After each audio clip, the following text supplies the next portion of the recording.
ادھر جنگل میں ایک قافلے کا گزرا ہوا اس مقام سے ہوا۔ کنواں دیکھ کر قافلے والے رک گئے اور پانی کے لیے کنویں میں ڈول ڈالا۔ حضرت یوسف علیہ السلام ڈول سے لپٹ گئے۔ ڈول کنویں سے باہر آیا تو پانی کی بجائے ایک حسین و جمیل لڑکے کو اس سے لپٹا دیکھ کر لوگوں کی آنکھیں حیرت سے پھٹی رہ گئیں۔ وہ لوگ آپ علیہ السلام کو مصر لے گئے اور ایک بڑے شاہی سردار فوتی فار کے ساتھ فروخت کر دیا۔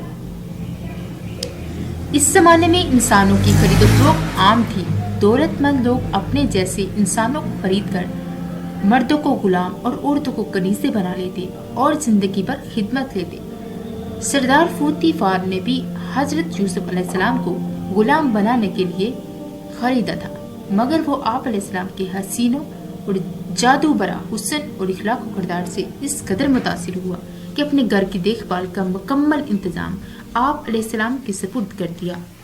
سردار فوتی فار کی بیوی زلیخا بہت خوبصورت تھی۔ وہ حضرت یوسف علیہ السلام کے عشق میں گرفتار ہو گئی۔ طرح طرح سے آپ علیہ السلام کو ورگلانے کی کوشش کرتی، مگر حضرت یوسف علیہ السلام نیک اور پاک باز انسان تھے۔ وہ اس کے بہکاوے میں نہ آئے۔ زلیخا کو اس پر بہت غم و غصہ تھا۔ ایک روز اس نے بہتان لگا کر آپ علیہ السلام کو قید خانے میں ڈلوا دیا۔ حضرت یوسف علیہ السلام نے اپنے اخلاق و کردار سے قیدیوں کے دل موہ لیے۔ آپ علیہ السلام انہیں نیکی اختیار کرنے اور برائی سے دور رہنے کی تلقین فرماتے، ان کے دکھ درد میں شریک ہوتے اور ہر ممکن مدد فرماتے۔ آپ علیہ السلام اکثر قیدیوں کی خوابوں کی تعبیر بھی بتایا کرتے تھے۔ سب قیدی آپ علیہ السلام سے بہت متاثر تھے اور آپ علیہ السلام کی بے حد عزت کرتے تھے۔ خوابوں کی تعبیر کے حوالے سے آپ علیہ السلام کے علم و مہارت کی شہرت قید خانے سے باہر بھی پہنچ گئی۔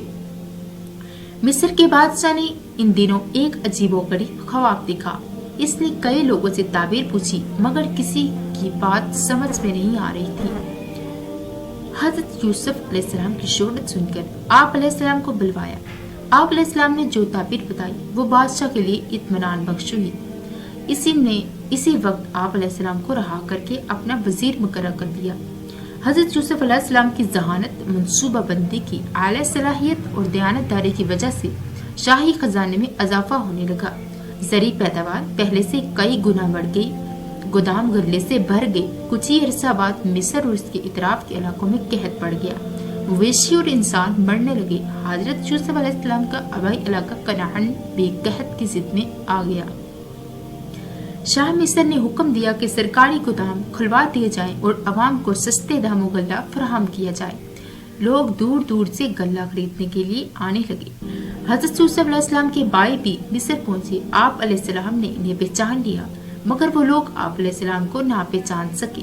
آپ علیہ السلام ان سے بہت سلوک حسن سے پیش آئے، پھر انہیں اپنے بارے میں بتایا اور یہ بھی کہ کنویں میں گرا دیے گئے جانے کے بعد اللہ تعالیٰ نے کسی طرح آپ علیہ السلام کی مدد فرمائی، اور نہ صرف یہ کہ آپ علیہ السلام زندہ سلامت ان کے سامنے موجود ہیں، بلکہ اللہ تعالیٰ نے انہیں بلند مقام عطا فرمایا ہے، جبکہ ظلم کرنے والے محتاج اور سوالی بن کر آپ علیہ السلام کے سامنے کھڑے ہیں۔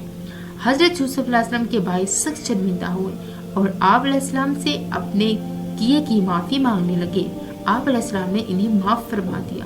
پھر اپنے والد حضرت یعقوب علیہ السلام کو بھی کنعان سے مصر بلوایا اور سب ساتھ رہنے لگے۔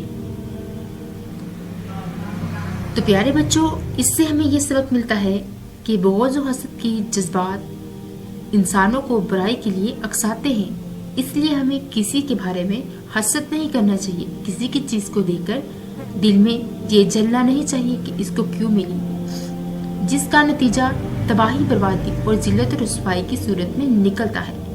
تو پیارے بچوں، اللہ تعالیٰ ظالموں کے مقابلے میں اپنے نیک اور برگزیدہ بندوں کی مدد فرماتا ہے، اور جس کا حامی و مددگار اللہ تعالیٰ ہو، اس کا کوئی بھی نقصان نہیں ہو سکتا۔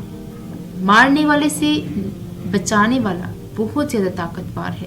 اگر کوئی ہمارے ساتھ برائی کرے اور بعد میں اس پر شرمندہ اور پشیمان ہو تو ہمیں اس کو معاف کر دینا چاہیے۔